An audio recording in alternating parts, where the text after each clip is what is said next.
Сайн байцгаана өрхөн мөндөд үзэгчдээ та бүхэндээ хууль зүйн үндэсний хүрээлэнгээс бэлтгэн өргөдөг хуулийн инженер нэвтрүүлгийн энэ удаагийн дугаард Монголын хуульчдын холбооны гишүүн хуульч хөнгөлөгч Отхон Юмтай ярилцахаар студид хүрэлцэн ирсэн байна. Танд энэ өдрийн мэндийг хүргэе. Сайн байна уу. За хоёрын өнөөдрийн ярилцах сэдэв бол одоо гэрэлтийн гэрээ. Гэрэлтийн гэрээ гэдэг ойлголтод одоо бидний уламжлалд одоо хууль тогтоомжид байхгүйсэн тийм хизээнээс гарч ирсэн гэрэлтийн гэрээ гэж юу юм бэ? За гэрэлтийн гэрээ нь бол яг иргэний хуульд 2002 онд батлагдсан иргэний хуулиар энэ гэрэлтийн гэрээний асуудлыг бол зохицуулж өгсөн байдаг. Гэрэлтийн гэрээ одоо бид нэр монголчуудын уламжилд доор бол одоо гэр бүл бол одоо төржсэн хэрэг тийм ээ 2008-гийн одоо тэгээд тэрний дараа очиж одоо нэг улсын бүртгүүлж гэрэлтийн батлах гэж нэг юм авдаг шүү дээ бид нар тийм. Гэрэлтийн гэрээг хизээ хийх үү? Одоо ингээд гэрэлтээ баталгаажуулсны дараа хийх үү? Эсвэл одоо гэрэлсний дараа хийдэг үү? Гэрэлтийн гэрээг бол яг иргэний хуулиар бол гэрэлтийг батлуулахаас өмнө эсвэл гэрэлтээ батлуулсны дараа хийж болох хуулийн зохицуулалттай байдаг. За хэрвээ өмнө нь хийсэн байх юм бол тухайн гэрийн одоо гэрэлтээ батлуулсан тэр өдрөөс эхлээ хүчин төгөлдөр үйлчилнэ. Дараа батлуулах юм бол тухайн өдөр нь ч юм уу те гэрэлтийн гэрээр зохицуулсан тэр хугацаанаас хүчин төгөлдөр үйлчилж болдог. За хэрвээ гэрлэлт хүчин төгөлдөр бус тооцогдох юм бол гэрэлтийн гэрээ бас дагаад бас хүчин төгөлдөр бус тооцогдох тийм эрсдэлтэй байдаг. Тэгэхээр ерөөсөө ер нь сайн дурын үндсэн дээр энэ гэрээг байгуулна үстэй те. Заавал байгуулна гэсэн юм бол бас тийм ер нь бол гэрээ чи өөрөө хоёр талын харилцан зөвшөлдсөний үндсэн дээр сайн дурын хэлцэл гэж үздэг. За тэгэхээр гэрлэгчид өөрсдөө хүсэж иж тийм өөрөө хүлийн зөвшөөрч иж энэ гэрээг байгуулах боломжтой. Сайн дурын үндсэн дээр л байгуулна. Байгуулахдаа одоо бичгээр байгуулна. Одоо гол нь бол эд хөрөнгийн маргааныг л зохицуулна тийм ээ. Одоо бусад харилцааг бол одоо энэ гэрээгээр бол зохицуулах боломжгүй үстэй. Тийм иргэний хуульд зааснаар бол ер нь гэрлэгчдийн хоорондын эд хөрөнгийн харилцааг зохицуулахаар юм хуулийн зохицуулалттай байдаг. Тэр үүднээсээ амны харилцаа зохицуулах нь өөрөө хориотой. Өөрөөр хэлбэл те гэрлэлт батлуулснаас хойш эхнэр ч юм уу нөхөр нь ийм ажил хийж болно болохгүй ч гэдэм үү те. Эсвэл гэрлэгчдийн хоорондын бэлгийн харилцаа ч юм уу те. Эсвэл хүүхдээ салах үедээ гэрлэлтэд цуцлуулах үедээ би аав чи аав гэдэг юм уу. Энэ асуудлыг бол зохицуулах нь хориотой байдаг. Орой 6 цагаас хойш гэртээ байж байх ёстой чи гэдэг. Амин хувийн тийм асуудлыг бол ер нь зохицуулах хэрэгтэй. Зөвхөн одоо гэрлэгчдийн хоорондын эд хөрөнгийн харилцаа л гэсэн үг.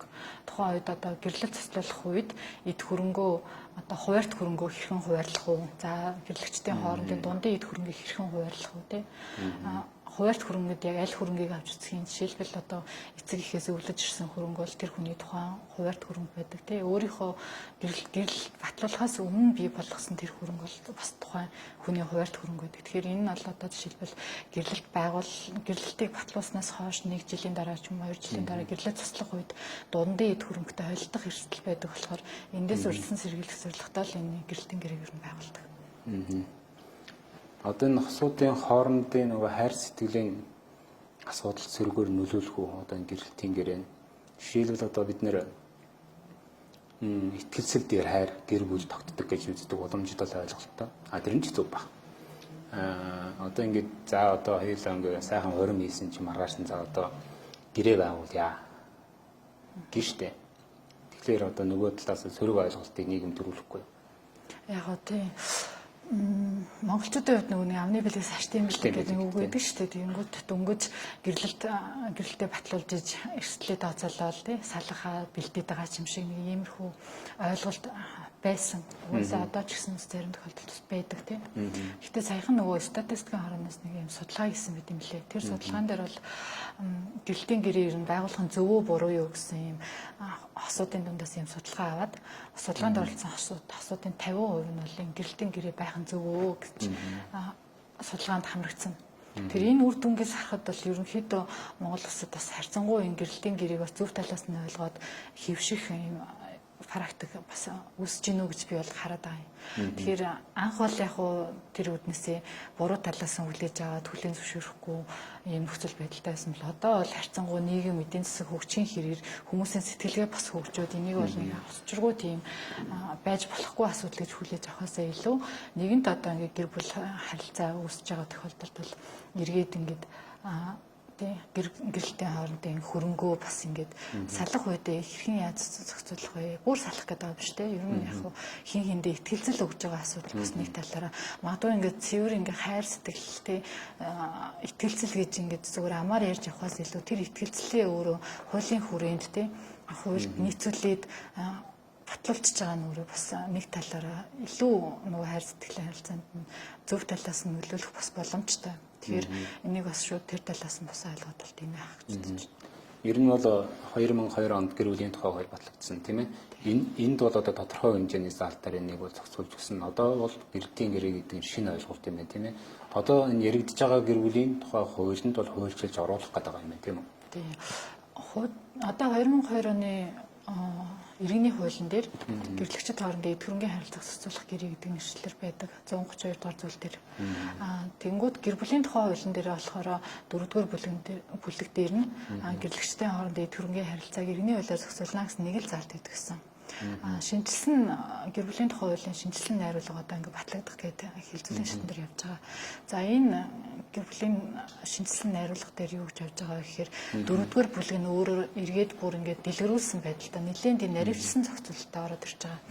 Гэрэлтийн гэрээ гэж яг ямар журмаар байгуулагдах хэвээр юм те агуулга нь ямар байх хэвээр юм яг юу хориглогдох юм те тэрийг бүр ингээд наривчлаад ингээд 4-р бүлэгт нь ингээд оруулаад өгсөн явж байгаа юм байна. Гэтэ энэ нь батлагдаагүй төсөл хэлбэртэй. Одоохондоо төсөл хэлбэртэй. Гэхдээ энэ нь бол ерөөсөө бүр огт байгаагүй шинэ ойлголт биш. Яг агуулгын хувьд ерөөхдөө гэрэлтийн гэрээ гэдэг агуулгаараа гэхдээ төрөнгийн гэрлэгчид хоорондын төрөнгийн харилцааг зохицуулсан энэ гэрэл явж ирсэн. Та бол өөрөө одоо хуульч хөнгөлөгч хүн тийм ээ. Ер нь шүүхтэр л одоо хамаг асуудал шийдэгдэнэ. Тэгэхээр ер нь гэр бүл болж байгаа хүмүүс хооронд нь ингээд асуудал үүсээ салахад бол энэ гэрээ байх ёстой юм шиг санагдаж байна. Та юу гэж бодож байна? Тийм. Гэрэлтийг бол яг уу захиргааны журмаар бас нөгөө шүүхийн журмаар цуцалж болдог. Хоёр өөр юугаар цуцалж болдог юм. Захиргааны журмаар гэдэг нь захиргааны журмаар гэдэг нь болохоор гэрлэгчид нэг бол одоо өөрсдөө хүлээн зөвшөөрөөд хоёр тал зөвшөөрөөд 18 нас хүртэл хүүхэдгүй байгаа тохиолдолд бас эд хөрөнгийн маргаангүй байгаа тохиолдолд шууд улсын бүртгэлийн байгууллагад хүсэлтээ гаргаад ингээд цуцлаж болдог. Энэ тохиолдолд бол нөгөө гэрэлтийн гэрээгээрээ эд хөрөнгийн маргаанаа шийдсэн байх юм бол захиргааны журмаар шийдвэрлэх бас боломж нь бас байна гэж хараад байгаа юм. Нөгөө талаар болохоор шүүхийн журмаар шийдвэрлэдэг. Шүүхийн журмаар ямар тохиолдолд ороод ирдэг вэ гэхээр 18 нас хүртэлх хүүхэдтэй талууд хоорондоо энэ гэр бүлийн эд хөрөнгийн асуудлыг харилцан зөвшөлтөд шийдэж чадаагүй тохиолдолд ялтчгүй шүүхээр энэ асуудлаа шийдвэрлэдэг. Дээрээс нь хүүхдийн асрамжийн маргаантай байгаа тохиолдолд хүүхдээ гэрэлтэд туслах үедээ би яав чи гэх юм уу те ингэж маргаантай байгаа тохиолдолд энэ шүүх рүү шилжчихдэг гэсэн. Тэгээ шүүхийн журмаар захиргааны журмаар хоёр төрлөөр гэрэлтэд туслах болдог. Одоо гэрэлтэд туслуулж байгаа хосуудад яг голдуу ямар маргаан байна? Шүүхтэр бол ерөнхийдөө эд хөрөнгийн маргаан, хүүхдийн асрамжийн маргаантай хүмүүс л орж ирдэг. Тэрнээс бол гэрэлтэй бол хин ер нь бол туслахыг зөвшөөрсөн, хөвчлэн зөвшөөрсөн байдаг. Зарим тохиолдолд зөвшөөрөхгүй бас байдаг. Зөвшөөрөөгүй тохиолдолд эвлэрэх хугацааг шүүхээсээ олгоод тэр хугацаанд эвлэрч чадахгүй бол туслагддаг. Хуулиараа тийм. Тэгээд эд хөрөнгийн маргаан, хүүхдийн асрамжийн маргаантай тохиолдолд ер нь шүүхээр явдаг. Одоо энэ гэрээ одоо энэ гэрэлтийн гэрээ гэдэг нь одоо хүчин төгөл дээр үйлчилж эхлэвэл энэ юуг нь хөнгөвчилж өгөх вэ? Одоо энэ маргаан яваад шүү дээ шүүхт хүртэл очиод жишээлбэл одоо энэ хүмүүс одоо голдуул байрны одоо газрын одоо хүүхдийн нэгтгэмжийн маргаанд яригдж байх тийм ээ одоохондоо.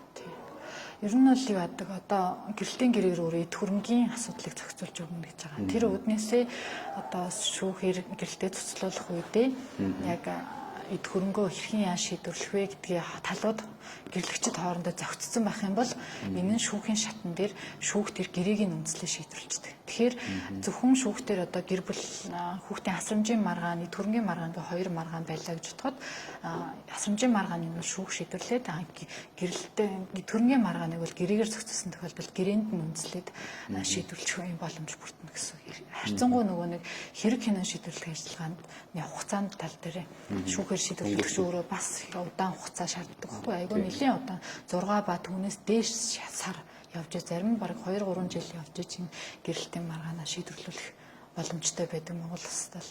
Тэгэхээр энэ тохиолдолд бол гэрэлтийн гэрээтэй байх нь бол энэ хугацааг арай илүү наашлуулах боломжтой гэсэн. Наашлуулах боломжтой юм тийм ээ. Одоо та бас олон жил өмгөөлөгч хийхэд одоо тийм жишээнүүд байна уу? Танд бол одоо тодорхой санаж байгаа тийм ээ. Жишээлбэл нэр дурдахгүйгээр ч юм уу одоо нэг жишээ.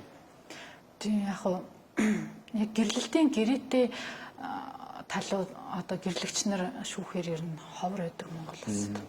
Энэ бол ер нь тогтсон тийм амар жишг болсон тийм ойлголт бол биш. Харьцангуй Монгол улсын хувьд бол хосууд ер нь энэ төрлийн гэрээг одоо яг хүлээн зөвшөөрч эхэлж байгаа боловч практик төр хэрэглээ талаас нь бол тийм хэвшсэн ойлголт бол биш. Тэр үүднээсээ шүүх төр гэрлэлтийн гэрээтэй асуудлууд бол цөөхөн байдаг. Тэгээд ирэхээрээ шууд шүүх төр эд хөрөнгийн маргаантай л болж ирдэг. Эд хөрөнгийн маргаантай болонгууд яг над дээр нэг ийм хосод байсан.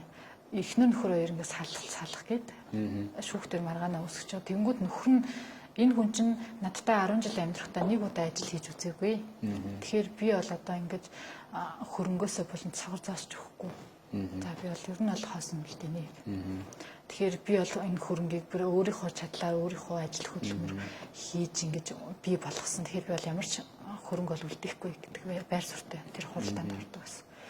За тэгээд ирэхээр нөгөө талд нь нөгөө ихнэрт нь хохиролт болчихж байгаа зү. Тэр ихнэр бол угаасаа хичнээн ажил хийгээгүй ч гэсэн тэр нөхрийг одоо тий ажил хийх нөхцөл болцоогоор нь хангах, цаашлаад 2-3 хүүхдээ өсгөх энэ ар гэрийн асуудлыг ингээд хариуцаад явж байгаа. Тэгэхээр энэ дээр бол эд хөрөнгөөсөө бүр огт авахгүй байх ямар ч боломжгүй. Шүүхээр орсон ч гэсэн энэ өөрөө гэрэлтийн гэрээгүй байлаа ч гэсэн гэрэлтийн гэрээтэй байсан ч гэсэн энэ бол хөрөнгөөсөө бол тодорхой хувь авах эрх нь бол тэр ихнэрт бол байдаг. Тэгэхээр энэ асуудлыг хэрвээ тэр хоёр хостой бүр анханасаа ингээ гэрэлтийн гэрээгээр зохицсон байсан бол яг шүүхтэр бол ийм асуудал үүсэхгүй байх боломжтой болдог гэсэн үг. Аав ээжсэн одоо өвөл өвчсөн хөрөнгө мөнгө байдаг тийм ээ. Тэгээд тэр хоёр хүн гэр бүлтэй боллоо. Тэгэхээр гэв гинтний өдөр салахаар бол нөгөө өвөл өмжлөгдсөн хөрөнгийг нөгөө бас одоогийн хуулиар бол хуваах тийм орчин бүрдсэн байгаа юу? Нөгөө өвлөж ирсэн хөрөнгө нь яг ямар ямар байдлаар одоо үүссэн бэ гэдгээс бас их ялгаатай. Жишээлбэл тэр бүр ингээд гэрлэлт батлуулахаас өмнө тэр хүний нэр дээр өвлөгдөж ирээд тэр хүний одоо нэр дээр хөрөнгө байсан бол энэ бол хуваарьт хөрөнгө гэж явна. Хуваарьт хөрөнгө. Хүний хувийн өмч гэж явна.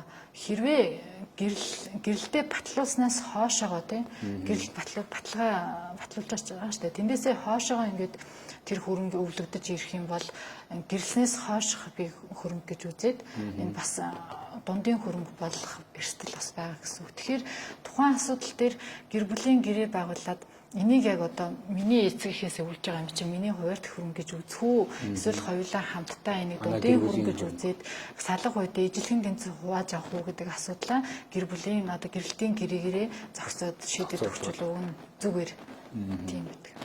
Ер нь гэрэлтийн гэрээнд юу тусах вэ? Одоо жишээлбэл одоо гэрээний загвар гэж байгаа юу? Гэрэлтийн гэрээний яг тогтсон тийм загвар гэж байдаггүй. За иргэний хуулийн 132-оор бол гэрэлтийн гэрээг ерөөхдөө гэрээнд ямар шаардлага тавигддیں۔ Тэр шаардлагууд тавигдана. Дээрээс нь гэрлэгчид одоо эд хөрөнгийн асуудлыг шийдэж байгаа гэдэг үүднээсээ тухайн асуудал дээр яг нөгөө ямар эд хөрөнгийг хуваарьт хөрөнгийн ямар эд хөрөнгийг дундын хөрөнгө гэж үзэх юм дээ. Дээрээс нь энэ дундын эд хөрөнгөөс яг гэр бүлийн гишүүд нь яг ноогдох хувь нь яг яаж тогтоогдох юм гэдгээ илүү нэр хвчлэн зохицуулаад өгвөл энэ гэрээний зорилгон гараад ирнэ гэсэн үг. Дээрээс нь зохицуулж болохгүй харилцаа гэж хуулиар байдаг гэж бид өрнөсөн тийм. Тэр харилцааг өөрөөр хэлбэл энэ гэрээнд ингээ оруулаад өгч юм бол энэ гэрээ хүч нөгөөдөө бус болох эрсдэлтэй болчдөг. Өөрөөр хэлбэл бэлгийн харилцаа гэж юм уу тийм. Эсвэл ажил мэргэжил ийм ажил мэргэжил эзэмшиж болно гэх юм уу. За эсвэл хүүхдийн асрамжаа авч гэх юм уу. Энэ хоригдсан ийм зохицуулдаг амны харилцааг энэ гэрээнд ингээ оруулж өгөх нь бол хориотой байдаг. Тэгэхээр энийг оруулахгүй гад дээрээ анхаарад яг үндсэн зорилго гэрээний зорилго нь өөрөө төрөнгийн харилцаа зохицуулах болохоор төрөнгөө хэрхэн яаж зохицуулах вэ гэдгээр нэрвчилсэн тэр зүйлүүдэд тусгаад бичгээр байгуулах хэрэгтэй байдаг. Хуулиараа бичгээрээ байгуулад нотариотоор батлуулж энэ одоо хүчин төгөлдөр гэрээ болно гэсэн үг. Яг нөгөө амны амьдарч исэн тэр орон сууц тий яг гэрлэгчид яг тогтмол амьдарч исэн тэр орон сууцны өмчлөг ашиглах эзэмших хэрэгтээр нь гэрээ байгуулах нь өөрөө хориотойгоороос орж байгаа. Тий. Тэгэнгүүт яг ихээр одоо ганцхан байртай байдаг тий. Тэр байраа хамт ингээд 10 жил амьдарчаад салах үедээ бие аамж гэдэг юм. Ингэж эсвэл бараад хувааж явъя. Тий болохгүй л гэсэн үг. Ийм зохицуулалтад орж ирсэн. Тэгэхээр болохгүй гэвэл нэг нь салж байгаа хоёр хос байна. Тэрийг одоо болохгүй гэж заасан байдаг. Тэрийг яаж зохицуулах вэ? Тэрийг одоо нэг өөр хүүхэд нь өлөөлөх үү? Яаж зохицуулах вэ? Эсвэл одоо хүүхдүүдэд авж байгаа талд нь байрыг нь өгдөг юм уу? Нэг тийм шийдэх үү? Эсвэл шүүхээр яаж шийдэх вэ? Тийм шүүхээр нь одоо яг тухайн нөхцөл байдлыг яг тэр байрынх нь их усрын ч юм уу те судлаад ер нь бол гэрчлэнээс хойших байна уу, өмнөх байна уу, хуваарт хөрөнгө байна уу гэдгийг нөгөө хуулийнхын зохицуулалтуудыг харж байгаа шийднэ. Шүүхэн шийднэ гэсэн үг. Тэгэхээр хэрвээ гэрчлэнээс хойших хөрөнгө байвал тэр чинь хуулиараа гэр бүлийн гишүүдийн дундын хөрөнгөгээ тооцогдоод явчихна. Дундын хөрөнгө болонгууд тэр гэр бүлд байгаа гишүүн бүр тэндээс ногдох хуваа авах хэвээр. Хуулиараа тэгэнгүүт тэнд хэдэн гишүүнтэй 5 амгалтай бол тэр байрнаас одоо 4 амгалтай бол тэр байрыг 4 хуваагдаад тий хүүхдийнхээ асрамжийг авж байгаа тал нь ингээд аваа явчихдаг гэсэн. Би ойлгохтой гэрэлтийн гэрээгээд ингээд судлаад бусад одоо Европын улс орн тийм ээ. Манай хоёр хөршил бас байд юм билээ. Гэрэлтийн гэрээ. Тэр нь одоо нэлээд чинээлэг төвшнээ гэр бүлүүдэд тохиолддог асуудал юм байна л да. Одоо жишээлбэл нэг нь өв уламжилсны хэмжээний мөнгөтэй нөгөө тал нь яг өөрийнхөө одоо байгаа байдлаараа гэдэг ч юм уу тий хүрээд ирдэг хоёр гэр бүл хоорондоо гэр бүл болдог тэгээд маргаан болдог салдаг энийг зохицуулдаг болов гэсэн чинь энэ одоо хүн бүхэнд хамаатай юм тийм ээ. Ер нь Монгол улсад одоо сүүлийн жилүүдэд гэр бүл салалт ямар вэ? Тэгээ ер нь яг гэрлэлтийн гэрээг яг нөгөө тань шиг ингээд зөвхөн хөрөнгө чинээтэй хүмүүст хамааралтай хөрөнгөгүй байж баг гэрээ байгуулж яадын гэсэн юм хандлагатай гэсэн хүмүүс байдаг ер нь. Гэтэ энэ бол ер нь тийм биш. Ерөөсөө гэрэлтийн гэрээ гэдэг чинь өөрөө тухайн гэр бүл болж байгаа тохиолдолд их хөрөнгө бол бий болж болно шүү дээ тийм ээ. Хамтдаа ингээд 5-10 жил болоход өмнө нь байгаагүй хөрөнгө 10 жилийн дараа шал өөр хөрөнгөтэй болдог ч юм уу тийм ийм нөхцөл байдал. Тэнгүүд ирээдүйд бий болох хөрөнгийг хэрхэн яаж хуваарлахаа гэрэлтийн гэрээгээр бас зохицуулж болно гэсэн үг. Тэгэхээр Монгол улсад гэхгүй ер нь гадаадын бусад улсад энэ бол ер нь ингээд амар тийм нийтлэг төрлийн гэрээний төрөлтөд ороод явцдаг. Харцангуй хэрэглээ заншсан төрөнгийн гэрэлтийн гэрээгийн асуудлаа шийдчихдэг ийм байдаг. Монголд л одоо ингэ шинэ ойлголт шинэ хөвшиж хөрсөн дээрээ дөнгөж ингэж бууж эхэлж байгаа болохоос биш гадаад Азийн бусад улсуудад бол энэ ч өөрөө угаасаа л байдаг зүйл бүгд хэрэглээс сурцсан тийм.